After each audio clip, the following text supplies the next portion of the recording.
The scent of salt and ancient timber was the first thing Alara noticed about Oakhaven, even before she saw the crooked cottages painted in shades of sea glass and sky.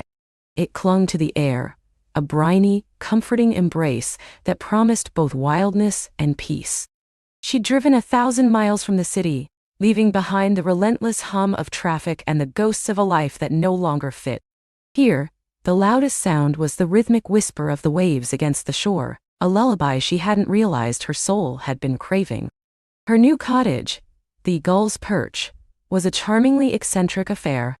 It leaned slightly, as if perpetually bowing to the sea winds, its windows like watchful eyes gazing out over the small, bustling harbor. Inside, it smelled faintly of dust and forgotten lavender, a canvas waiting for her own colors. Boxes filled with art supplies, books, and the few cherished remnants of her old life were stacked neatly in the living room, but she felt no urgency to unpack. Not yet. She needed to breathe Oakhaven in first. She was a painter, a landscape artist who sought to capture the soul of a place rather than just its likeness. For the past year, her brushes had felt heavy, her canvases blank and mocking. The vibrancy had drained from her world, leaving her art feeling hollow. Oakhaven, with its promise of rugged cliffs, churning tides, and skies that stretched endlessly, was her last hope for rekindling that spark. Her first few days were a blur of quiet discovery. She walked the narrow cobbled lanes, admiring the overflowing window boxes and the brightly painted fishing boats bobbing in the harbor. The local bakery, the Daily Crumb, quickly became a morning ritual, its warm scent of sourdough and cinnamon rolls pulling her in like a friendly tide. Mrs. Gable, the baker, a woman with flour-dusted hands and eyes that twinkled like distant stars, would always have a new recommendation for a secluded beach or a particularly scenic walking path. Alara, usually reserved, found herself opening up, drawn in by the genuine warmth of the Oakhaven residents. It was on one of these walks, following a winding path, that Mrs. Gable had described as the best place to hear the sea's secrets, that Alara stumbled upon it. Not a grand vista, but a small, unassuming wooden bench tucked beneath the gnarled branches of an ancient oak tree. The tree stood sentinel on a slight rise overlooking a secluded cove, its roots burrowing deep into the earth, as if holding onto untold stories. Below, the waves murmured against smooth pebbles, their sound muffled and intimate, like hushed confidences. Alara sat on the bench, the aged wood warm beneath her fingertips, and felt an inexplicable sense of peace. This, she realized, was a place where whispers truly lived. Whispers of the sea, whispers of the hearts, that had sought solace or shared joys on this very spot. She returned to the oak tree bench every day for a week, sometimes with her sketchbook, sometimes just to listen. It was on her 7th visit that she saw him. He wasn't on the bench but down by the water's edge, bent over something she couldn't quite discern. He was tall, with broad shoulders that spoke of manual labor, and dark, wind-swept hair that caught the sunlight in glints of russet and gold. His movements were deliberate, focused, almost meditative. He wore old, faded jeans and a thick fisherman's sweater, despite the mild autumn air. A worn leather satchel lay abandoned beside him on a smooth, gray rock. He seemed utterly absorbed in his task, oblivious to the world around him. Alara instinctively pulled her sketchbook closer, her pencil hovering over a blank page, her artist's eye already cataloging the lines of his posture, the play of light on his hair, the quiet intensity of his presence. He was a landscape in himself, rugged and compelling. A strange flutter stirred in her chest, a sensation she hadn't felt in a long, long time. It wasn't just artistic interest, it was something deeper. A quiet curiosity that felt both exhilarating and a little terrifying. She watched him for what felt like an eternity, though it was probably only a few minutes before he straightened up, stretching his back with a groan that carried faintly on the breeze. He picked up a piece of driftwood, turning it over in his hands, examining its intricate patterns. Then, he looked up, his gaze sweeping across the cove, and for a heart-stopping moment, she thought their eyes would meet. She instinctively ducked behind the thick trunk of the oak, her cheeks flushing. How silly, she chastised herself. She was a grown woman, not a schoolgirl hiding from a crush. But the feeling persisted, a warmth spreading through her, a tiny spark of something new. He didn't seem to notice her. He simply sat down on a smooth rock, still examining the driftwood, occasionally running his thumb along its surface as if memorizing its texture. Elara, despite herself, remained hidden, peeking out from behind the tree. She saw him pull a small sharp knife from his satchel, and with practiced ease he began to carve. Delicate curls of wood peeled away, revealing the lighter grain beneath. He wasn't just whittling. He was coaxing out the hidden form within the wood, transforming it with a quiet reverence. The sight was mesmerizing. It reminded her of her own process, trying to find the essence of a landscape, to reveal its inner light. He was an artist in his own right, working with a different medium, but with the same profound connection to his materials. She found herself sketching him, not in detail, but capturing the curve of his back, the intense focus of his profile, the way the light illuminated the dust of wood shavings on his sweater. It felt almost illicit, yet entirely necessary for her art. Eventually, as the afternoon light began to soften into hues of apricot and rose, he gathered his tools, tucked the half-finished carving carefully into his satchel, and rose. He cast one last look at the sea, a contemplative expression on his face, before turning and disappearing along a path that led deeper into the trees, away from the main village. Elara waited until she was sure he was gone before emerging from her hiding spot. The cove felt empty without him, yet infused with a new energy, a lingering sense of possibility. She looked down at her sketchbook, at the rough, charcoal lines that depicted a man engrossed in his craft. A smile touched her lips, genuine and unforced. The spark, she realized, was definitely there. And it felt good. That evening, back in the cozy confines of the Gull's Perch, Elara finally began to unpack. She arranged her paints by color, her brushes by size, her favorite art books on the small, built-in shelves. Each object felt like a small act of reclamation, a quiet declaration that this new chapter was truly beginning. She hung a few of her smaller, more vibrant canvases on the bare walls, images of sun-drenched Italian hillsides and bustling Parisian markets, reminders of a time when her creative spirit had soared. They looked a little out of place in the rustic cottage, but they were hers, and they brought a familiar comfort. She brewed a cup of jasmine tea, its fragrant steam curling around her, and sat by the window, watching the lighthouse beam sweep across the darkening sea.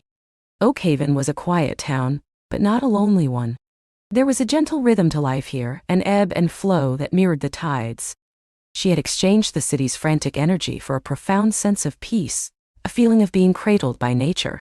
Yet the image of the man by the cove, his hands expertly shaping wood, kept returning to her mind. Who was he? What stories did his hands tell? The quiet curiosity she felt was a welcome distraction from the familiar ache of solitude, a new thread weaving itself into the fabric of her days. The next morning, armed with her sketchbook and a renewed sense of purpose, Elara decided to explore the village's small main street. She needed more canvas, and Mrs. Gable had mentioned a general store that stocked a surprising array of things. Mr. Finch's Emporium, Mrs. Gable had called it. You'll find everything from fishing hooks to fancy tea biscuits there, and Mr. Finch himself is a treasure, though a bit of a gossip. The Emporium was a delightful jumble of sights and smells. Old wooden shelves groaned under the weight of tins, jars, fabrics, and tools. A bell jingled cheerfully as Elara entered, and a small, wiry man with spectacles perched on his nose looked up from behind a towering stack of bolts of tweed. "Morning, dearie. New face in Oakhaven, aren't you? Elara, isn't it? Mrs. Gable mentioned you. Welcome." Mr. Finch's voice was surprisingly robust for his slender frame, and his eyes missed nothing. Elara smiled, feeling a blush creep up her neck. "Yes, that's me, Elara Vance. And thank you, it's lovely here." She found the canvas she needed, then allowed her gaze to wander. "It's quite a shop you have, Mr. Finch. I imagine you know everyone in town." He chuckled, adjusting his spectacles. "Know everyone? I practically raised half of 'em. Been here 50 years, seen 3 generations come and go." He leaned conspiratorially over the counter. "What brings you to Oakhaven, dearie? Artistic inspiration, I hear?" Elara nodded. "Yes, the light here is incredible, and the landscape is so varied." She hesitated then, feeling a surge of bravery, asked, "I was sketching by the cove yesterday, near the old oak tree. I saw a man there, carving wood. He seemed very skilled, Do you know who he might be? Mr. Finch's eyes twinkled with immediate recognition. Ah, Reese. That would be Reese Thorne, the town's resident craftsman. Builds boats, repairs furniture, carves the most beautiful pieces you ever did see. He's got hands of gold, that one. Quiet fellow, keeps to himself mostly, but a good sort. Lives down by the old boathouse, just past the lighthouse path. Nin. Reese. The name felt right, solid and strong, like the man himself. He was very focused, Alara mused aloud, a little lost in thought. He looked as though he was pulling the art out of the wood, rather than imposing it. Mr. Finch nodded sagely. That's Reese for you. He respects the wood, sees what it wants to be. Not many like him left. Most folks just want quick and easy. Reese, he takes his time. Quality, always quality. He paused, then added with a knowing wink, he's a good catch too if you're asking. Alara's cheeks burned. Oh no, Mr. Finch. I was just curious. As an artist, I appreciate seeing other craftsmen at work. Gee. He merely chuckled, a sound like dry leaves rustling. Of course, dearie, of course. Just pointing out the obvious. Oakhaven has its share of eligible bachelors, but Reese, he's a cut above. He then deftly changed the subject, launching into a detailed account of the upcoming Oakhaven Harvest Festival, a local tradition involving apple bobbing and a fiercely competitive pie baking contest. Alara left the emporium with her canvas, a bag of artisanal tea biscuits, and a head full of new information. Reese Thorne. Craftsman. Quiet. Lives by the boathouse. The details painted a clearer picture, yet left so much unsaid. The quiet part resonated with her. She understood the appeal of solitude, the need for space to create and to simply obey. But the warmth Mr. Finch spoke of, the good sort, added another layer of intrigue. That afternoon, instead of heading straight to the cove, Alara decided to take the lighthouse path. She told herself it was purely for artistic inspiration to sketch the rugged coastline and the iconic beacon. But a part of her, a small, hopeful part, wondered if she might catch another glimpse of Reese Thorne, perhaps near his boathouse. The path wound along the cliffs, offering breathtaking views of the churning sea below. Gulls wheeled overhead, their cries echoing in the vastness. The air was crisp and invigorating, filled with the scent of brine and wild heather. She walked slowly, sketching intermittently, capturing the dramatic sweep of the cliffs and the defiant stance of the lighthouse against the endless sky. As she rounded a bend, the path dipped down towards a small, sheltered inlet. And there it was, an old, weather-beaten boathouse, its timber grayed by years of sun and sea spray. Smoke curled lazily from a stone chimney, and the faint sound of hammering drifted on the breeze. Her heart gave a little leap. This was it. Reese Thorne's domain. She paused, hidden by a cluster of wind-stunted pines, feeling a sudden shyness. Should she approach? Pretend to be lost? No, that felt disingenuous. She was here for art, after all. She pulled out her sketchbook, determined to capture the scene, the rustic charm of the boathouse, the small, sturdy fishing boat pulled up on the shingle beach, the wild beauty of the inlet. As she sketched, the hammering stopped. A moment later, a figure emerged from the boathouse, carrying a plank of wood. It was Reese. He wore a leather apron over his sweater, and his dark hair was slightly mussed, a few strands falling across his forehead. He moved with an easy grace, his muscles flexing beneath the fabric of his clothes. He placed the plank carefully on a workbench outside, then ran a hand through his hair, surveying his work with a critical eye. He looked up at the sky, then out to sea, taking a deep, fortifying breath.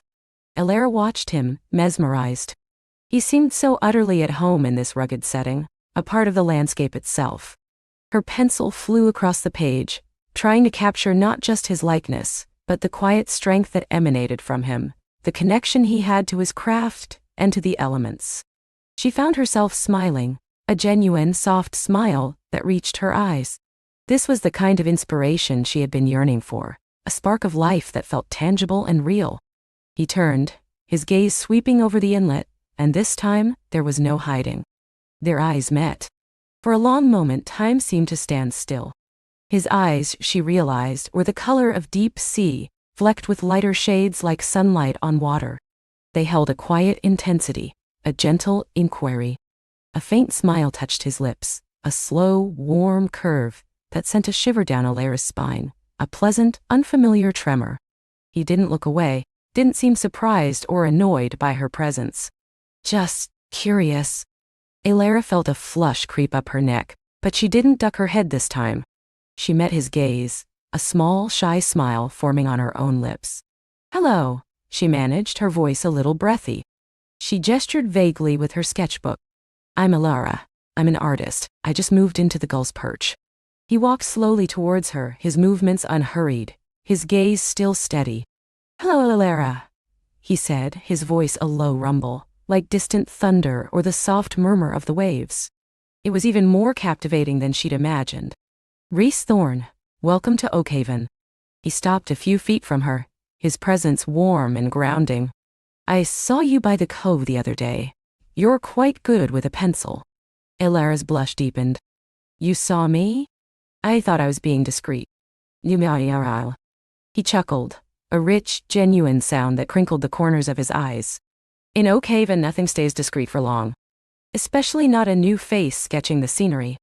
Mrs. Gable's already told me you make a fine cup of jasmine tea." Alara laughed, a light, clear sound. "Mr. Finch, I assume?" Reese nodded. "And Mrs. Gable. They're both connoisseurs of local news." He gestured towards her sketchbook. "May I?" Alara hesitated for a second, then nodded, holding it out to him. He took it gently, his calloused fingers brushing hers, sending another jolt through her. He looked at her sketch of him, his brow furrowed in concentration. "You've captured it," he said, his voice softer now. The quiet of it, the way the wood feels alive even when it's just a plank." He looked up at her, his expression thoughtful. "You see things, don't you?" She met his gaze, feeling a profound connection in that simple observation. "I try you," she whispered. "To see the soul of a place, or a person, or—" He smiled again, that slow, warm smile that seemed to reach his eyes. "I think you do. Very well." He handed the sketchbook back to her, his fingers brushing hers once more. "So, what brings an artist to our little corner of the world?" Alara took a deep breath. "A change, a search for inspiration. The city felt too loud. I needed something real, something grounded." She gestured towards the boathouse, then out to the sea. "This feels real." He looked out at the water, a contemplative expression on his face. "It is, and it demands honesty. The sea doesn't care for pretenses." He turned back to her. "Are you finding what you're looking for?" She thought of the oak tree bench, the whispers of the waves, the unexpected spark she felt in his presence. "I think so," she said, her voice soft but sure.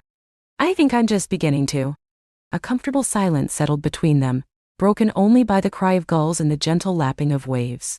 It wasn't an awkward silence, but one filled with unspoken understanding, a quiet acknowledgement of a nascent connection. Alara felt a sense of belonging she hadn't anticipated, a feeling that perhaps Oakhaven and the quiet craftsman who lived by the sea held more than just artistic inspiration for her. Reese broke the silence. "If you're looking for inspiration, Alara, the light in the cove is particularly beautiful just before sunset. It turns the water to molten gold." He nodded towards the path leading back towards the village. "And there's a small patch of wild roses just past the bend that blooms even in late autumn, if you know where to look. Their scent is incredible." His words weren't a direct invitation, but a gentle offering, a shared secret of the landscape. Alara felt a warmth spread through her, a blush that reached her heart. "Thank you, Reese. I'll remember that." She knew she would.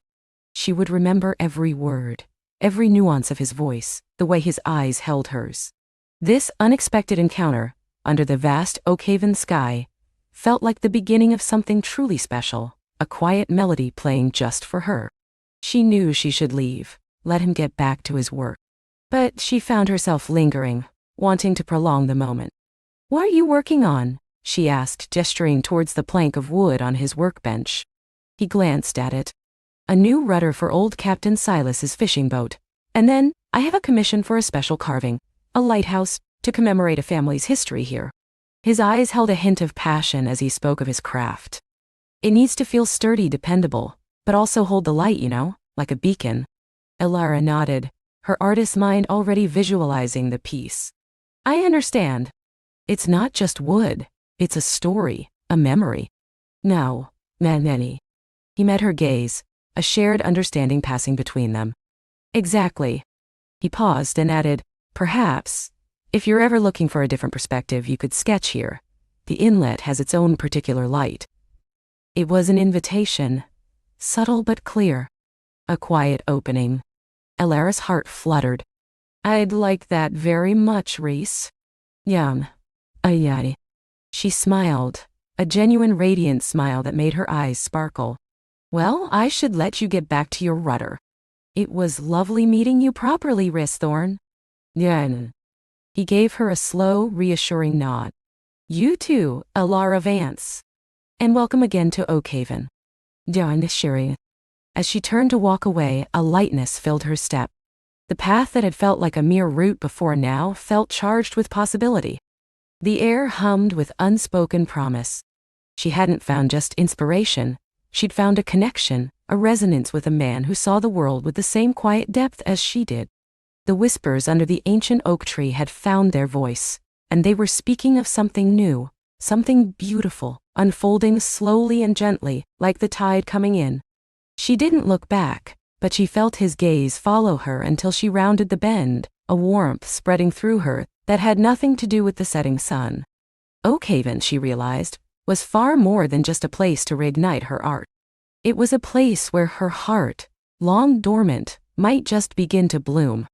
The path to her cottage wound through a tunnel of ancient trees, their leaves rustling softly in the evening breeze, a symphony that usually brought a sense of serene solitude. Tonight, however, it felt different.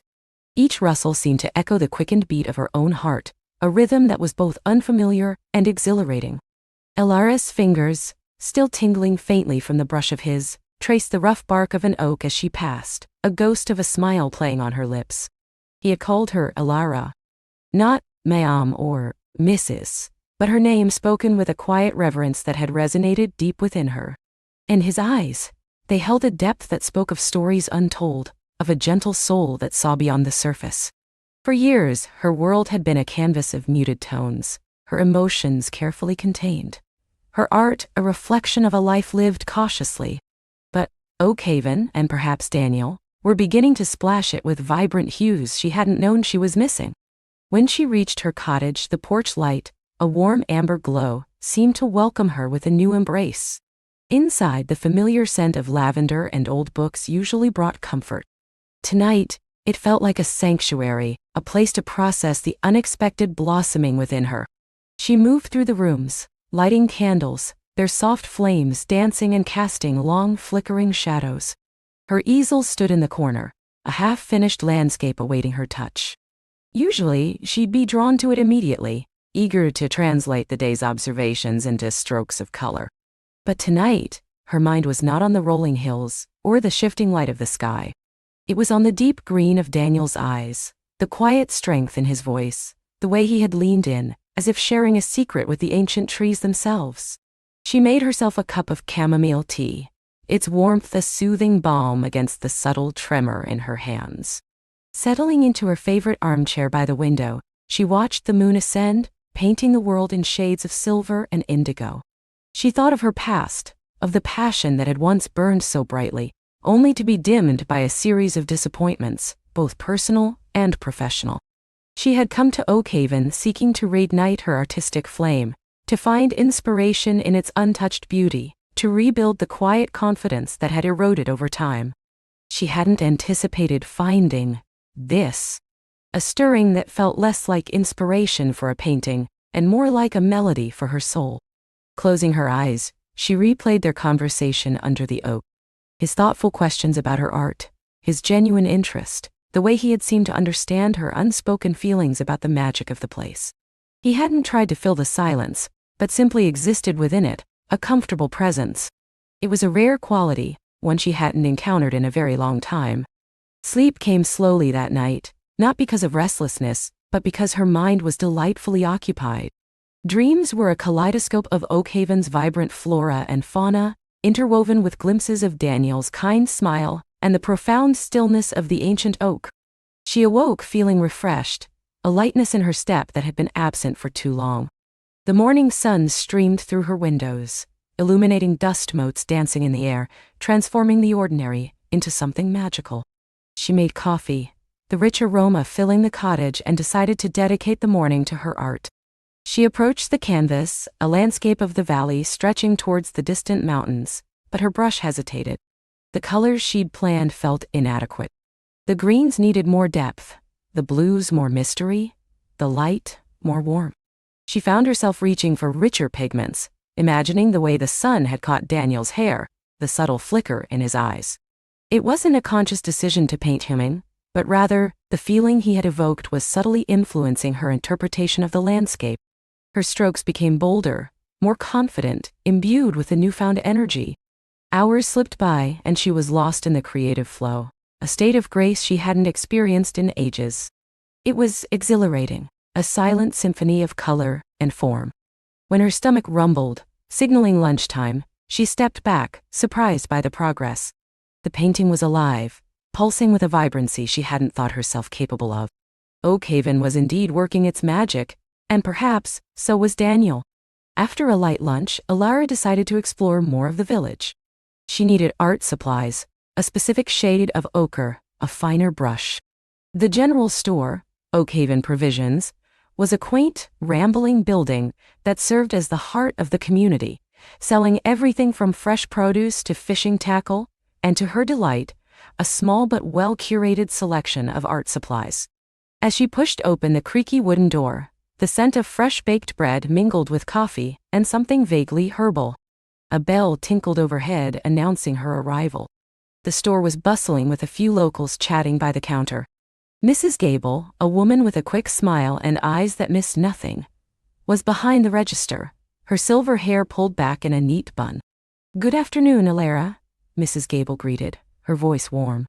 "Lovely day, isn't it? Found everything you need for that beautiful art of yours?" Alara smiled, feeling a genuine ease she rarely found in new places. "It certainly is, Mrs. Gable, and I'm hoping to. Just need a few things to finish a piece." She wandered towards the small art supplies section, her fingers tracing the spines of sketchbooks.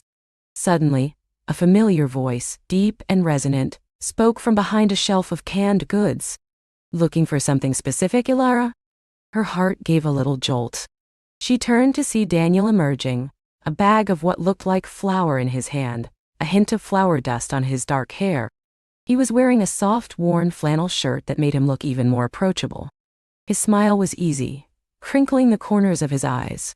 "Daniel," she exclaimed, a genuine surprise lighting up her face. "I didn't expect to see you here." He chuckled, a low, pleasant sound. "Oakhaven Provisions is a vital part of Oakhaven life. Mrs. Gable keeps us all fed and watered, and stocked with the necessities for a good life, wouldn't you say?" He gestured vaguely at the art supplies. "Indeed," she agreed, feeling a blush creep up her neck. "I was just looking for a specific ochre and a finer brush." "Ah, the tools of creation," he mused, stepping closer. "Have you had a productive morning?" His gaze was gentle, inquiring. "Surprisingly so," she admitted, feeling an urge to share her artistic breakthrough. "I found myself, well, inspired. The landscape took on a new life today, a new vibrancy." She didn't elaborate on why, but she felt he understood. His eyes held hers, a silent acknowledgement passing between them. "I'm glad to hear it. Oakhaven has a way of doing that, doesn't it? Unlocking things you didn't even know were there." He paused, then added, "Perhaps we could talk more about it sometime. Over a cup of tea or coffee, if you'd prefer?" Her heart fluttered. It wasn't a grand invitation, but it felt significant, a gentle step forward. "I like that very much, Daniel. Coffee sounds lovely." "Wonderful," he said, his smile broadening. "How about tomorrow morning? Say 10 o'clock? I know a quiet little spot by the creek, not far from the old mill. It's beautiful at that hour." "Tomorrow at 10 by the creek," she confirmed, a warmth spreading through her chest. "I'll look forward to it." He nodded, a sense of quiet satisfaction in his eyes. Until then, Alara. He gave a slight, polite bow of his head before heading towards the checkout, leaving Alara to find her ochre, her mind already on tomorrow's meeting. The next morning, Alara dressed with care, choosing a soft linen blouse and comfortable walking trousers. She packed a small sketchbook, just in case inspiration struck, though she suspected her focus would be entirely on Daniel. The anticipation was a gentle hum beneath her skin, a feeling of innocent excitement she hadn't felt since her youth. She followed Daniel's directions, a winding path that led her deeper into the whispering woods, the scent of pine and damp earth filling the air. The creek gurgled nearby, its voice a soothing murmur. Soon, she spotted him, sitting on a smooth, moss-covered boulder by the water's edge. He had a thermos and 2 ceramic mugs beside him, and a small woven basket. He looked up as she approached, his face lighting with that familiar, warm smile. "Good morning, Alara," he greeted, rising to his feet with an easy grace. "Perfect timing.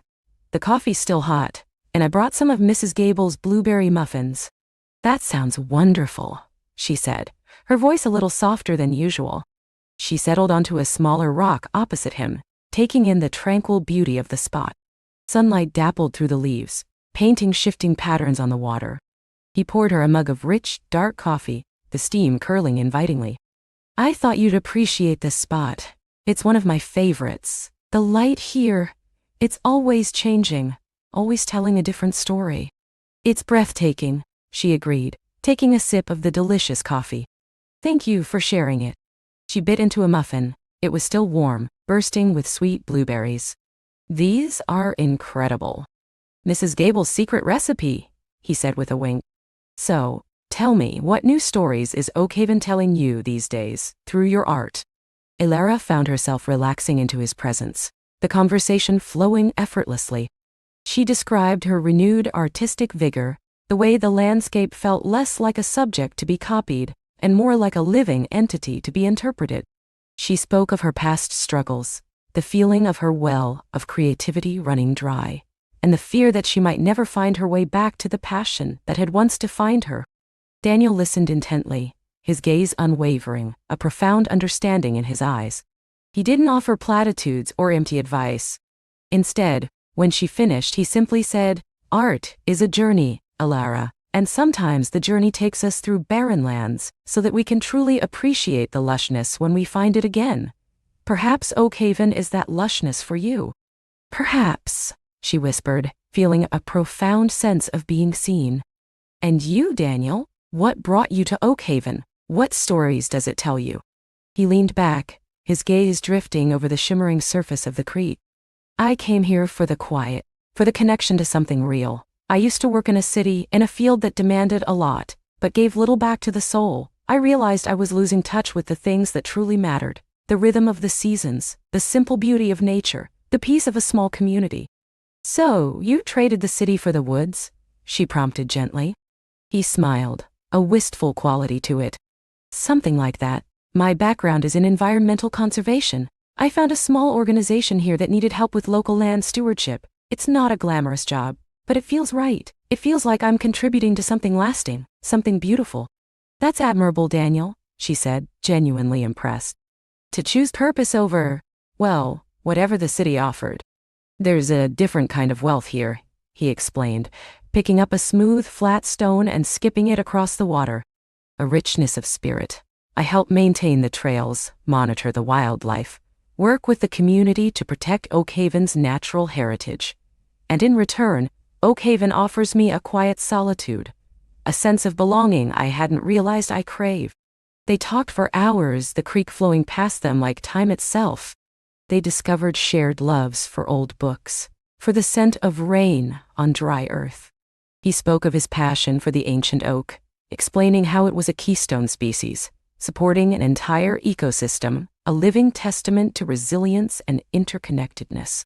She spoke of her fascination with capturing the fleeting moments of light, the way a landscape could evoke emotion, the stories hidden in the textures of stone and bark. As the sun climbed higher, casting longer shadows through the trees, Daniel packed away the mugs and the empty muffin basket. "I should probably get to work soon," he said reluctantly. "I have a trail section that needs inspecting." but I've thoroughly enjoyed our morning, Alara. So have I, Daniel, she replied, a genuine warmth spreading through her. Thank you for the coffee, the muffins, and the conversation. He smiled, his eyes crinkling at the corners. My pleasure. Perhaps we could do it again soon? Or perhaps you'd like to join me on one of my trail walks sometime. You might find some new inspiration for your art. The invitation hung in the air, light and promising. I'd like that very much, she said, her heart doing a happy little skip. I'd love to see Oakhaven through your eyes.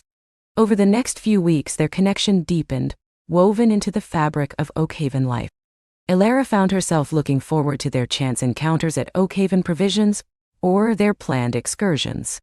She joined Daniel on several of his trail walks, sketchbook in hand. He would point out rare wildflowers, explain the tracks of deer and fox, identify the calls of various birds. He taught her the names of trees she'd only ever vaguely noticed, and the subtle differences in their bark and leaves. Through his eyes, Oakhaven transformed even further for her. It wasn't just a beautiful landscape, it was a living, breathing entity, a complex tapestry of interconnected lives. She began to see the patterns in the moss, the delicate structure of a spider's web glistening with dew, the way a fallen log created a miniature habitat. Her art, in turn, became richer, more nuanced.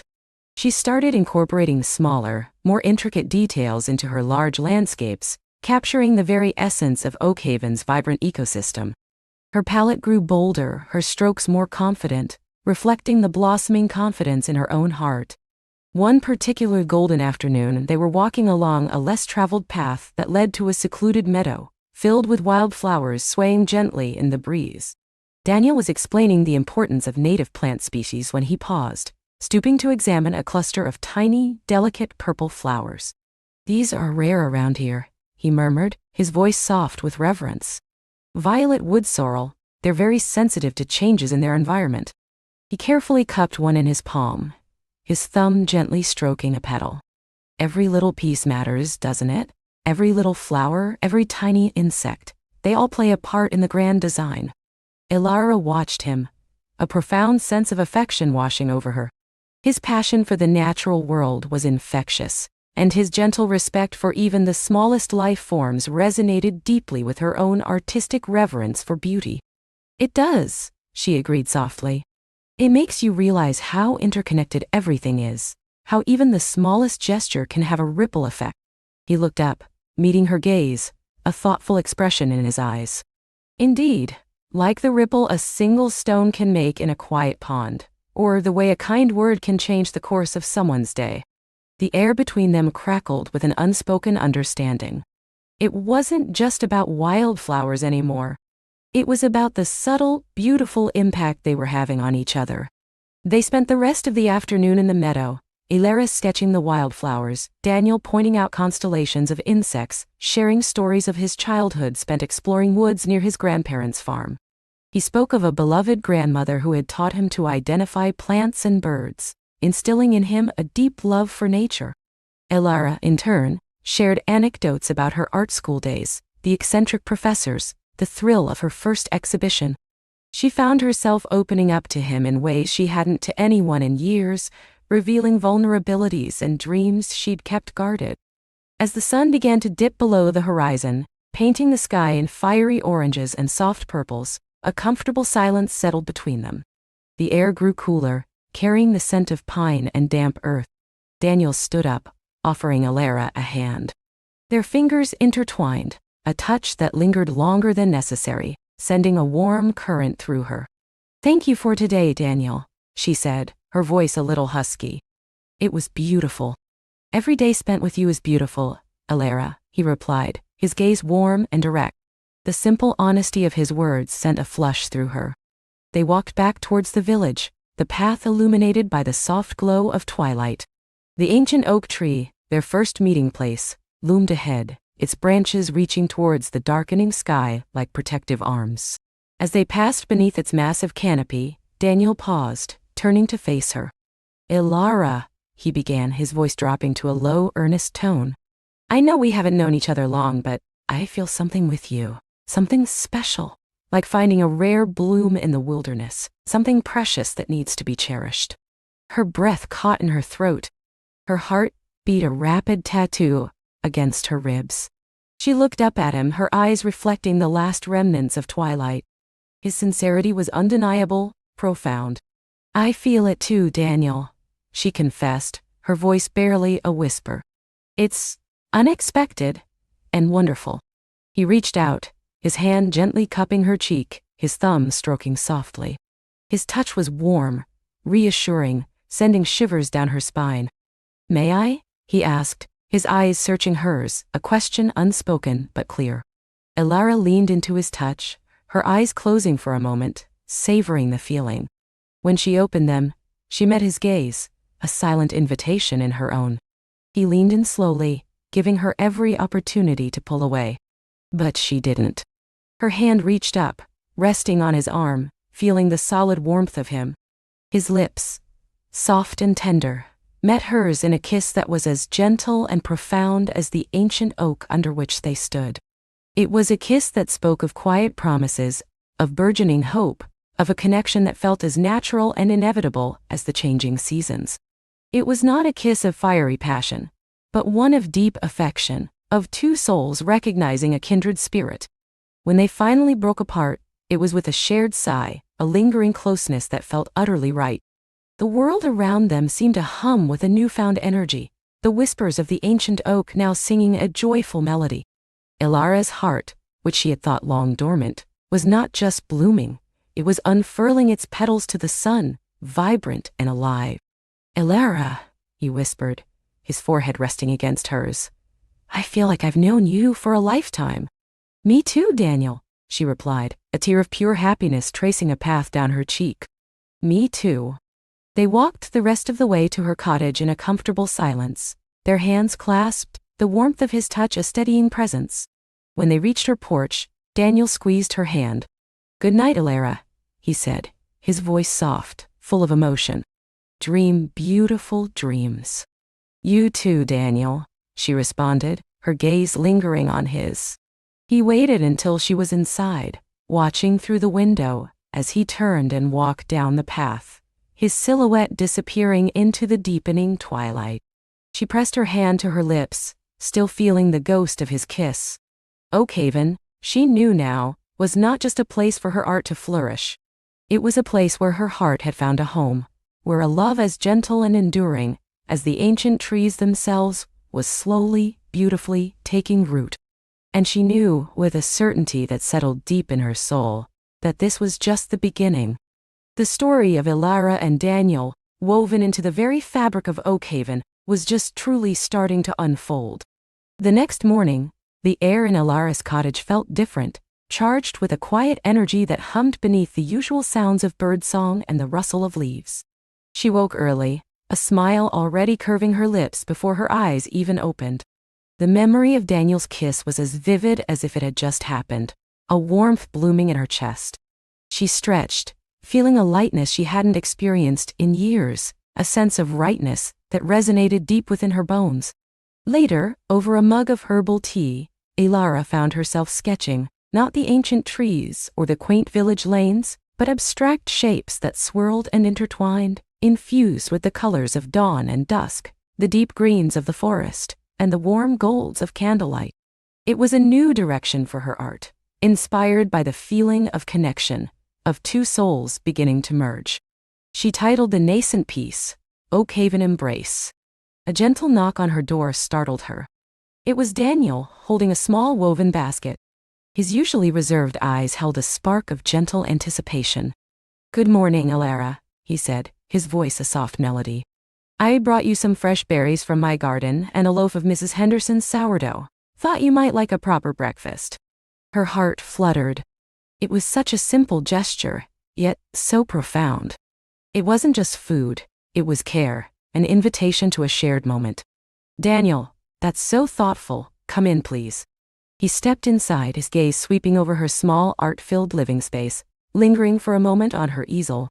"Working already?" he asked, a hint of admiration in his tone. "Just dabbling," she demurred, feeling a blush creep up her neck. "Inspired by Oakhaven. And by him," she thought. They sat at her small kitchen table, the morning sun streaming through the window, illuminating dust motes dancing in the air. The berries were sweet and plump, the sourdough crusty and fragrant. They ate mostly in comfortable silence, punctuated by soft murmurs of appreciation for the food. But their eyes met often, a silent language passing between them, full of unspoken promises and burgeoning tenderness. "I was wondering," Daniel began, setting down his mug, "if you'd like to join me for a walk later. There's a path I know, deep in the woods that leads to a clearing with some very old, very wise oaks. I think you'd appreciate them." Alara's smile widened. "I'd love that, Daniel. Very much." The walk was everything she imagined and more. Daniel, usually so quiet, came alive in the forest. He pointed out different tree species, identified bird calls, and showed her where deer often grazed. He moved with an innate grace among the trees, a part of the landscape, and Alara found herself enchanted by his quiet strength and profound connection to nature. When they reached the clearing, it was breathtaking. A circle of ancient oak trees, their branches gnarled and reaching, stood like silent sentinels, their leaves filtering the sunlight into dappled patterns on the mossy ground. It felt like a sacred space, a place where time itself slowed. "They've seen so much," Alara whispered, running her hand over the rough bark of the nearest tree. "Generations of stories." Daniel stood beside her, his presence a comforting warmth. "Indeed, they've taught me patience and resilience." He turned to her, his gaze direct, earnest. "Alara, I haven't felt this connected to someone in a very long time, not since I came to Oakhaven, really." Her heart swelled. "Me neither, Daniel. It feels right. Like I've been searching for this place and this feeling without even knowing it." He reached out, his calloused hand gently cupping her cheek. His touch was hesitant, yet firm, sending shivers down her spine. "I want to explore this, Alara, whatever this is between us, slowly, if you like, but completely." "Completely," she echoed, leaning into his touch, her eyes shining. In the hushed embrace of the ancient oaks, surrounded by the quiet wisdom of the forest, their connection deepened, a silent promise exchanged beneath the canopy of leaves. The days that followed wove themselves into a tapestry of shared moments, each thread adding to the richness of their growing affection. They spent hours together, sometimes in comfortable silence, sometimes in deep conversation. Alara learned about Daniel's past, his quiet grief over lost loved ones, his passion for sustainable gardening, and his deep respect for the natural world. He, in turn, learned about her artistic journey, her vibrant dreams, her occasional anxieties about leaving her old life behind, and her surprising joy in the simple rhythms of Oakhaven. She found herself sketching him often, his strong profile as he worked in his garden, the gentle curve of his smile, the thoughtful furrow of his brow when he was absorbed in a book. He was a muse she hadn't known she needed. And Daniel, in his quiet way, found ways to support her art. He built her a sturdy new easel for her outdoor sessions, helped her move larger canvases, and would often bring her a warm drink as she worked, simply watching her with an expression of profound admiration. One evening, as twilight painted the sky in hues of lavender and rose, they sat on her porch swing, a shared blanket draped over their laps. The scent of honeysuckle drifted on the breeze, and the distant hoot of an owl provided a gentle soundtrack. "I've been thinking," Alara began, leaning her head against his shoulder, "about my exhibition, the one back in the city." Daniel tensed slightly. "Yes? Are you considering going back sooner?" She felt his apprehension and gently squeezed his hand. "No, not at all. But I realized something. My art has changed since I came here. It's softer, more grounded, more alive somehow. The pieces I was working on before Oakhaven don't feel like Ami anymore." He relaxed, exhaling slowly. "That's wonderful, Alara. It means you're growing, evolving." "It does," she agreed. "But it also means I want to create something new, something that truly reflects this place and its feeling." She looked up at him, her eyes bright. "I want to paint Oakhaven. I want to paint Dewey's." A slow smile spread across Daniel's face, a rare open expression of joy. "I would be honored to be a part of your inspiration, Alara." He turned his head, pressing a soft kiss to her hair. more than honored. Their first real challenge arrived subtly, not as a dramatic event, but as a quiet ripple of doubt. Elara received an email from her gallery owner in the city, ecstatic about her new direction. "Elara, these new sketches are incredible. The light, the emotion, they're truly captivating. We need to plan a new exhibition, perhaps a solo show, showcasing this exciting evolution. We could even feature Oakhaven, bring a touch of that rural charm to the urban art scene." While thrilling, the email also sparked a familiar, albeit faint, unease. The city, with its fast pace and demanding art world, felt distant, almost a memory. Could she truly balance that with the serene life she was building here? Would the demands of a major exhibition pull her away from Daniel, from Oakhaven, from this newfound peace? She showed Daniel the email that evening, her brow furrowed. He read it carefully, his expression unreadable. "This is wonderful news for your career, Elara," he said, his voice even. "You deserve this recognition." "But what if it means I have to spend more time away?" she asked, her voice small. "What if it pulls me back into that old life? I don't want to lose what we found here." He gently took her hand. "Elara, your art is a part of you, and I love that part of you. If this is an opportunity for you to share your gift with more people, then I will support you. We will find a way. Oakhaven isn't a cage, and our connection isn't fragile. It's strong enough to weather a few trips to the city or a busy period of creation." He paused, a gentle smile playing on his lips. "Besides, I've always thought your art should be seen. And if it means I get to visit a fancy gallery and pretend I understand modern art, then I'm all for it." His lightheartedness, coupled with his unwavering support, melted her anxieties. He wasn't threatened by her ambition. He celebrated it. He understood that her artistic identity was integral to who she was, and he loved all of her. "You're right," she said, leaning her head on his shoulder. "We'll find a way. Together." With Daniel's quiet encouragement, Elara began to work with a renewed sense of purpose. She transformed a spare room in her cottage into a vibrant studio filled with canvases, paints, and the scent of turpentine and linseed oil. Her new series, tentatively titled Echoes of Oakhaven, explored the interplay of light and shadow in the ancient woods, the vibrant life of Daniel's garden, the cozy warmth of her cottage, and the profound connection she felt to this place and its most steadfast resident.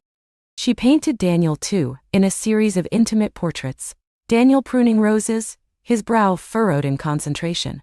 Daniel reading by the fire, the flickering light illuminating his kind eyes. Daniel simply watching her, a gentle smile on his lips.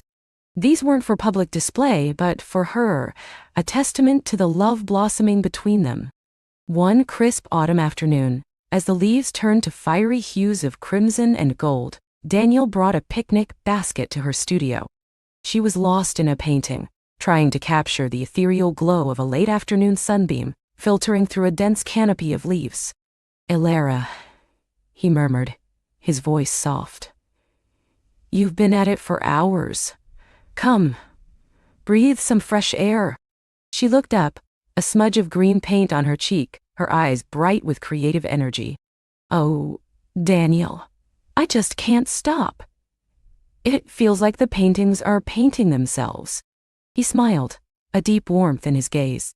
He reached out, gently wiping the paint from her cheek with his thumb. "Then perhaps a short break will give them a chance to rest, too." They walked through the woods, the fallen leaves crunching underfoot, the air smelling of damp earth and wood smoke. They found a secluded spot by a babbling brook, where Daniel spread a blanket. He unpacked their lunch, hearty sandwiches, crisp apples, and a thermos of warm spiced cider.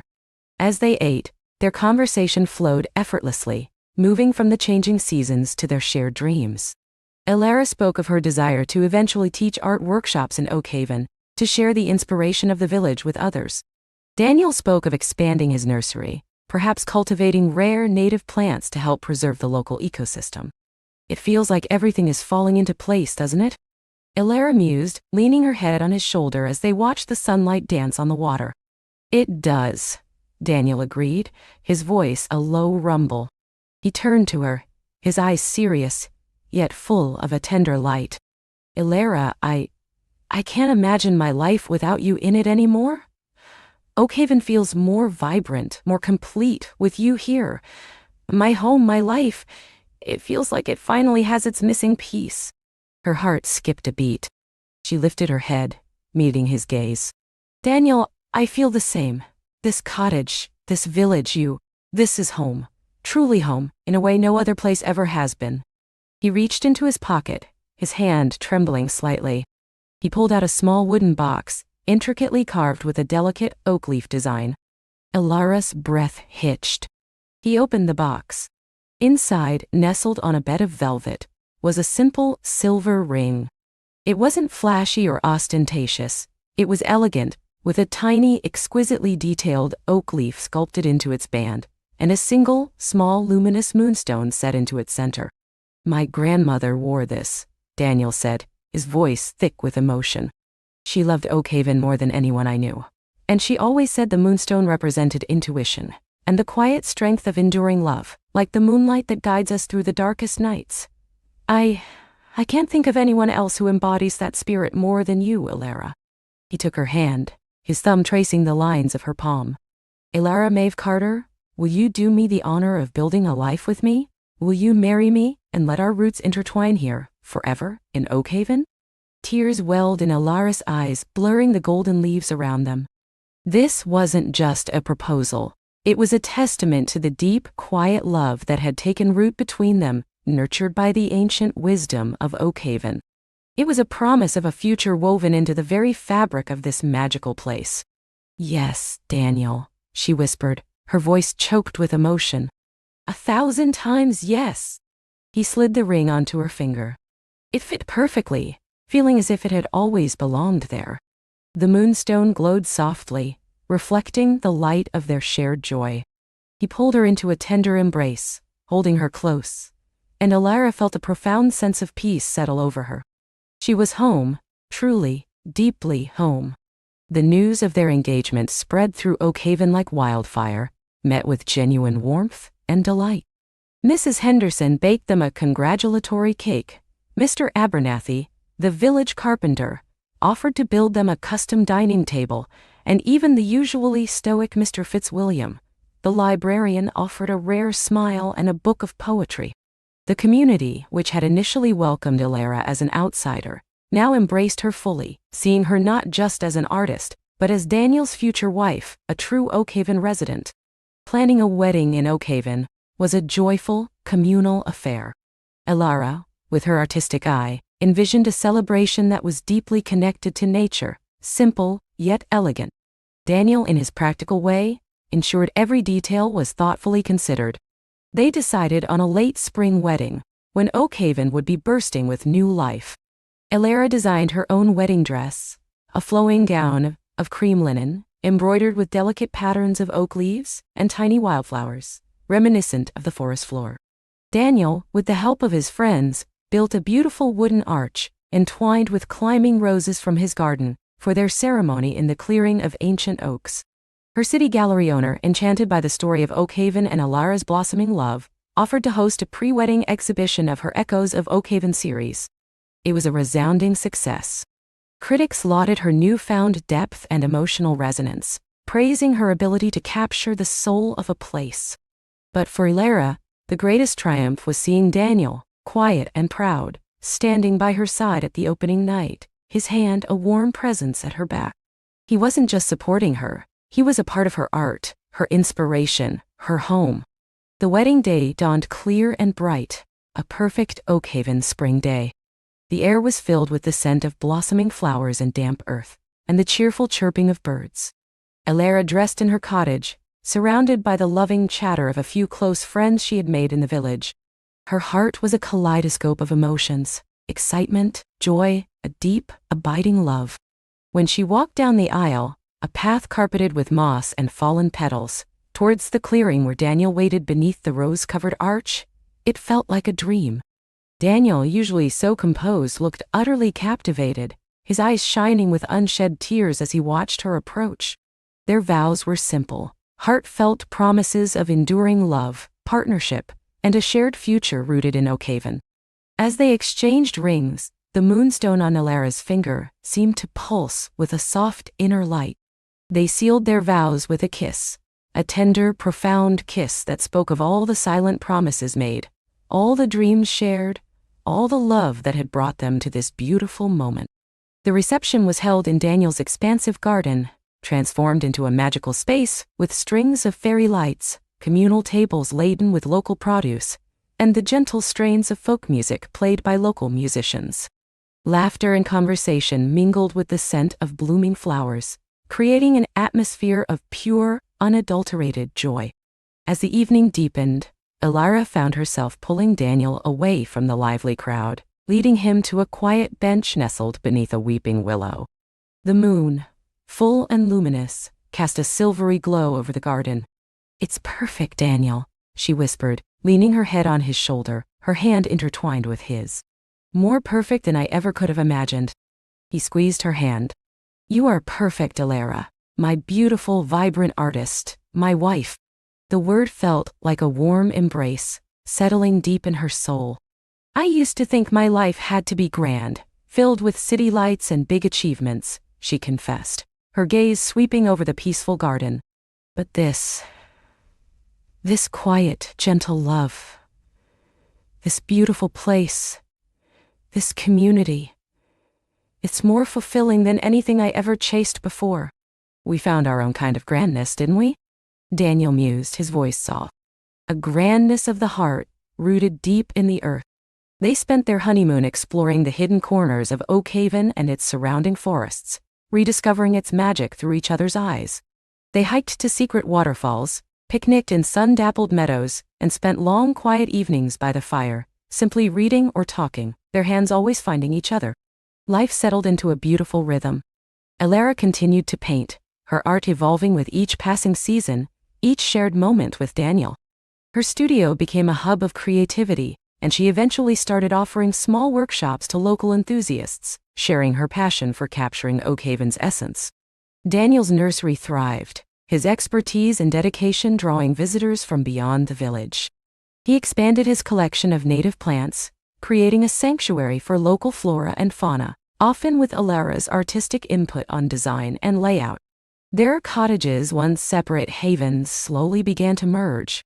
A winding path now connected their gardens, and a shared gate replaced the fence between their properties.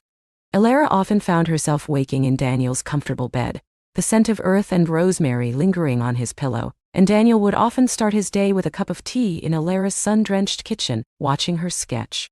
They were two distinct individuals, yet their lives were beautifully, inextricably intertwined. Years passed, bringing with them a tapestry of cherished memories. They celebrated anniversaries beneath the ancient oaks, watched countless sunsets paint the Oak Haven sky, and weathered the gentle ebb and flow of life with unwavering support for one another. Their love story became a quiet legend in Oak Haven, a testament to the enduring power of connection, of finding home in a person and a place.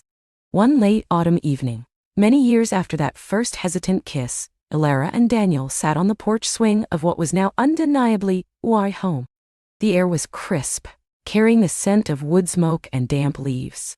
The moon, a sliver of silver in the inky sky, cast long shadows across their garden, where the last hardy chrysanthemums still bloomed. Elira, her silver-streaked hair pulled back in a soft bun, leaned her head on Daniel's shoulder. His hand, still strong and calloused, rested gently on her knee. The moonstone ring on her finger glinted softly in the dim light. "Remember that first evening?" Elira murmured, her voice soft with nostalgia. "When you brought me the tea, we talked about the trees?" Daniel chuckled, a warm, rumbling sound. "I remember being utterly captivated by you, even then, and terribly nervous." "Me too," she confessed, a smile playing on her lips. "I thought Oak Haven was just a temporary escape, a place to heal. I never imagined it would become my whole world, or that you would be at the heart of it." He turned his head, pressing a tender kiss to her temple. "And I thought my life was set, a quiet existence among my plants. You brought color, light, and a love I never dared to dream of."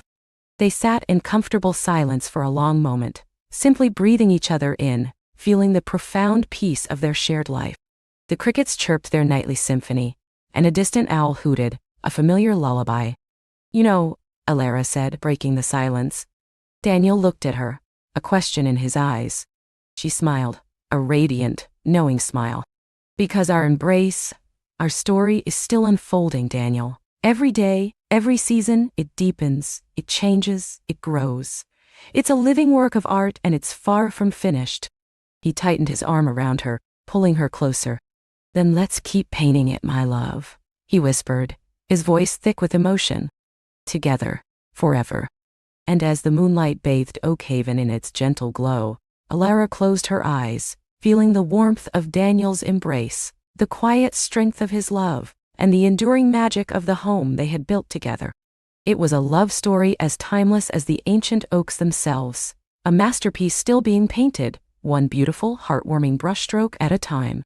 And she knew, with a certainty that settled deep in her soul, that this was just the beginning of their forever,